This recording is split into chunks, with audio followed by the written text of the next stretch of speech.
మంచిని వినాలి. You should hear always good things. అందుకోసమే దీనికి ఒక చిన్న కథ ఉంటుండాలి. Here is a small story to illustrate this. పూర్వము ప్రణవోపాసన చేసేటువంటి వారకు రాక్షసులు అనేక విధమైనటువంటి ఇబ్బందులు కలిగిస్తూ వచ్చారు. In the olden days, the demons used to give different types of trouble for people who were doing upasana. నోటితో ఓంకారమును ఉచ్చరించిన తక్షణమే అందులో ఒక దుర్గంధం వచ్చేటట్టుగా ఈ రాక్షసులు అనేక విధమైన చెడుపులు చేస్తూ వచ్చారు. The moment this Omkara is uttered through the word of mouth, the demons used to see that bad odor emanates from their mouths. కనుక నోటితో ఉచ్చారణ చేయటం మానివేశారు ఈ ఋషులు. These rishis gave up reciting by word of mouth. చెవులతో ఈ యొక్క పవిత్రమైన యొక్క శబ్దము శ్రవణం చేయడానికి ప్రయత్నించారు. They wanted to hear the same sound through their ears. ఈ చెవులు ఎందుకు దుశ్శబ్దములను అభివృద్ధి గావించుకుంటూ వచ్చారు రాక్షసులు. Demons began developing bad sound in the ears of the నాసికముతో ఈ యొక్క ఉచ్ఛ్వాస నిశ్వాసము లోపల ఓంకారమును ప్రణవాన్ని సాధన చేస్తూ వచ్చారు. They began practicing this pranava in the form of inhaling and exhaling. మరింత దుర్గంధం అధికంగా గావించుతూ వచ్చారు రాక్షసులు. Demons also tried to spoil that. ఇది సరి అయినది కాదని విశ్వసించారు దేవతలు. Gods told themselves that this is not right. ఈ యొక్క ప్రణవాన్ని ప్రాణములో పెట్టుకొని పోషిస్తూ వచ్చారు, ఉచ్చరిస్తూ వచ్చారు. They began fostering this pranava, keeping it in their life breath.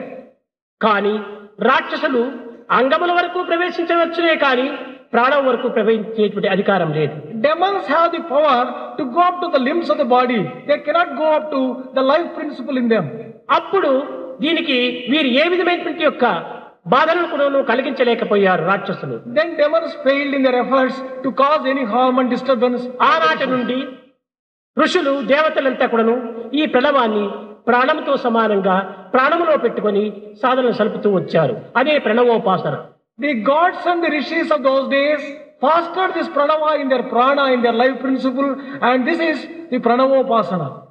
ఈ ప్రణవోపాసన యందు దేవతలకు కేవలం రాక్షసుల నుండి వారి తప్పించుకునే నిమిత్తమై ప్రాణమునందు పెట్టుకుని పోషించారు. Gods, in order to free themselves from the influence and ఈ ప్రణవమే దైవము, ప్రణవమే బ్రహ్మము, ఓం ఏకాక్షరం బ్రహ్మ. This pranava is God, this pranava is Brahma. అయమాత్మ బ్రహ్మ, ఈ ఆత్మనే బ్రహ్మ. అయమాత్మ బ్రహ్మ. ప్రణవము ఆత్మ బ్రహ్మ మూడు ఒక్కటే అనేటువంటి భావంతో భగవంతుని మనం ప్రాణములో పెట్టుకుని మనం పూజించాలి, ప్రాణములో పెట్టుకుని ప్రేమించాలి, ప్రాణ సమానంగా ప్రేమించాలి. ఇది సరి అయిన భక్తి.